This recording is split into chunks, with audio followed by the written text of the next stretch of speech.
হাই friend, এতিয়া দুপৰীয়া খানা বনাব লৈছোঁ আৰু খানাত এয়া আজি বনাম চিকেন। এইফালে লৈছোঁ মই ধুনীয়াকৈ চিকেন ধুই লৈছোঁ আৰু ইয়াতে লৈছোঁ মই টমেটো, পিঁয়াজ, আদা, নহৰু এনেকৈ লৈছোঁ আৰু ইয়াতে লৈছোঁ অকণমান দৈ। তো আজি দৈ চিকেন বনাম দুপৰীয়া আৰু এতিয়া মই দুপৰীয়াৰ খানা বনাই আছোঁ। তো এতিয়া মই ধুনীয়াকৈ মাংসখিনি মেৰিনেট কৰি ল'ম। তো এতিয়া মই ধুনীয়াকৈ মাংসখিনি মেৰিনেট কৰি ল'ম। ইয়াতে মই পিঁয়াজ দি দিছোঁ আৰু চব বস্তুখিনি একেবাৰে দিম। এয়া জিৰা পাউডাৰ দিছোঁ, ধনিয়া পাউডাৰ,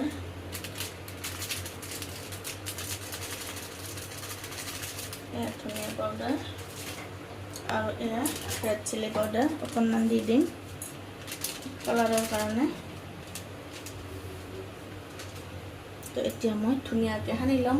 অকণমান ইয়াতে মিঠাতেল দি দিম।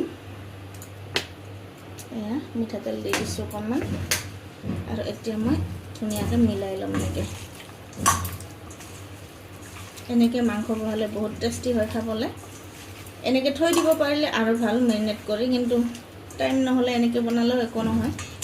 আৰু মই এনেকৈ বনাম ডাইৰেক্ট, মানে থ'বলৈ টাইম নাই আৰু দুপৰীয়া সোনকালে বনাব লাগে।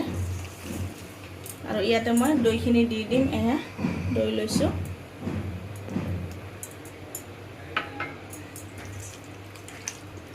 ধুনীয়াকৈ সানি ল'ম।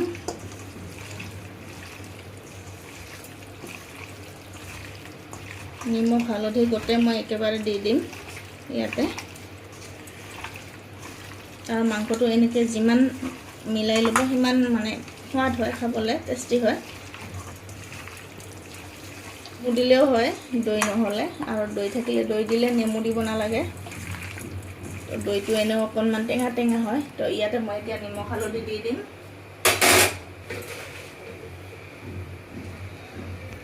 নিমখ দি দিছোঁ আৰু এতিয়া হালধি দি দিম। নিমখ আৰু হালধি দি দিলোঁ। এতিয়া আৰু অলপমান মই এনেকৈ মিলাই ল'ম। আৰু চিকেন মছলাটো সেইটো পিছত দিম, এতিয়া নিদিওঁ।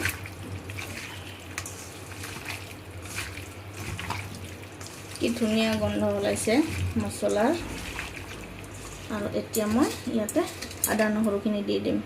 অকণমান ৰাখিছোঁ, এইখিনি মই তেল আনি দিয়াতে দি দিম, মানে যেতিয়া ভাজিম তেতিয়া দি দিম।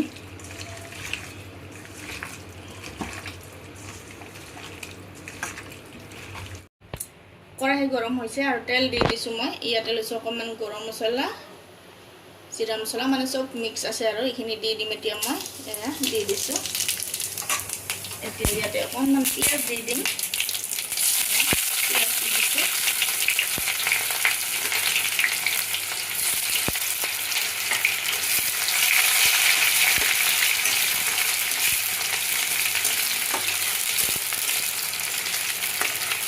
পিঁয়াজখিনি অকণমান ভাজি ল'ম, তাৰপিছত মাংসটো দি দিম। এতিয়া পিঁয়াজখিনি ধুনীয়াকৈ ভাজি লৈছোঁ অকণমান, আৰু মাংসটো দি দিম। এয়া মাংস দি দিছোঁ এতিয়া।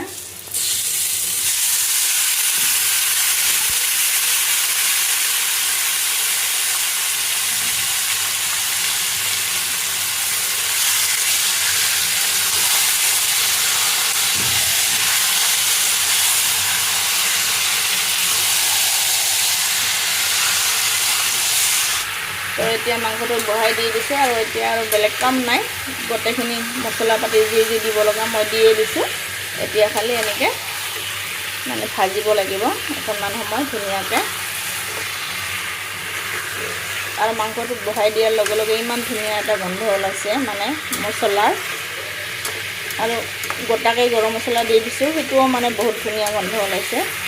তো এতিয়া আৰু এনেকৈ ঢাকি ধুনীয়াকৈ ভাজি থাকিব লাগিব। এতিয়া মাংসটো ঢাকি থৈ দিছিলোঁ। এয়া চাওকচোন কিমান পানী ওলাই গৈছে মাংসৰ পৰা। দৈ, পিঁয়াজ, মাংসৰ পৰা পূৰা পানী ওলাই গৈছে। আৰু এই পানী শুকাই যোৱালৈকে এনেকৈ ধুনীয়াকৈ ভাজি থাকিব লাগিব। এতিয়া মই আৰু ঢাকি দিম অলপ সময়ৰ কাৰণে। এতিয়া ধুনীয়াকৈ পানীটো অকণমান শুকাই গৈছে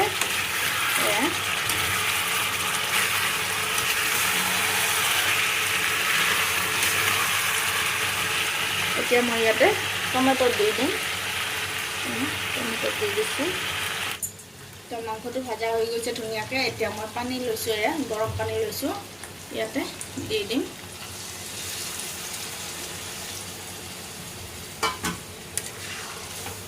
পানী বহুত বেছি নিদিওঁ অকণমান দিছোঁ আৰু যেতিয়া উতলিব আৰু অলপমান শুকাই যাব পানীটো তেতিয়া মানে ভাল হ'ব গ্ৰেভি মানে চিকেন কাৰী এতিয়া মই ঢাকি থৈ দিম ধুনীয়াকৈ 5 মিনিটমানৰ কাৰণে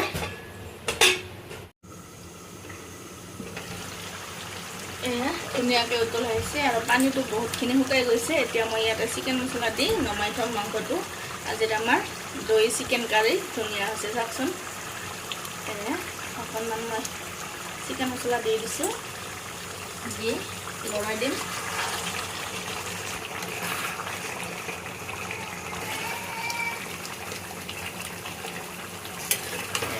চাওকচোন কিমান ধুনীয়া হৈ গৈছে আৰু কালাৰটো ইমান ধুনীয়া আহিছে মাংসটোৰ তো এতিয়া মই গেছটো অফ কৰি ঢাকি থৈ দিম আৰু এতিয়া মই অকণমান দাইল বনাম সৰু বাবুৰ কাৰণে আমাৰ চিকেনৰ ফাইনেল লুক চাওকচোন কিমান ধুনীয়া হৈছে কালাৰটো একদম বঢ়িয়া হৈছে আৰু খাবলৈ বহুত টেষ্টি হৈছে তো আজিৰ দুপৰীয়াৰ খানা আমাৰ আৰু এতিয়া মই ভাতটো বাঢ়ি ল'ম আমাৰ দুপৰীয়াৰ খানা ৰেডি হৈ গৈছে চাওকচোন কিমান ধুনীয়া হৈছে হৈছে চিকেন কাৰী আৰু ইফালে আছে দাইল ইফালে আছে ভাত জলকীয়া ইফালে আছে চালাড বিট পিঁয়াজ তিয়ঁহ এইখিনি আছে চালাড আৰু চাওকচোন থালিখন কিমান ধুনীয়া লাগিছে দেখিয়ে ভাল লাগিছে আৰু খাবলৈ কিমান টেষ্টি হ'ব তো আপোনালোকে এনেকৈ খাব দুপৰীয়াৰ খানা ধুনীয়াকৈ চবে মিলি এসাঁজ তো আজি ভিডিঅ'টো ভাল লাগিলে like comment share and subscribe কৰি দিব আৰু ফেচবুক পেজত চালে ফ'ল' কৰি দিব নাপাহৰিব বাই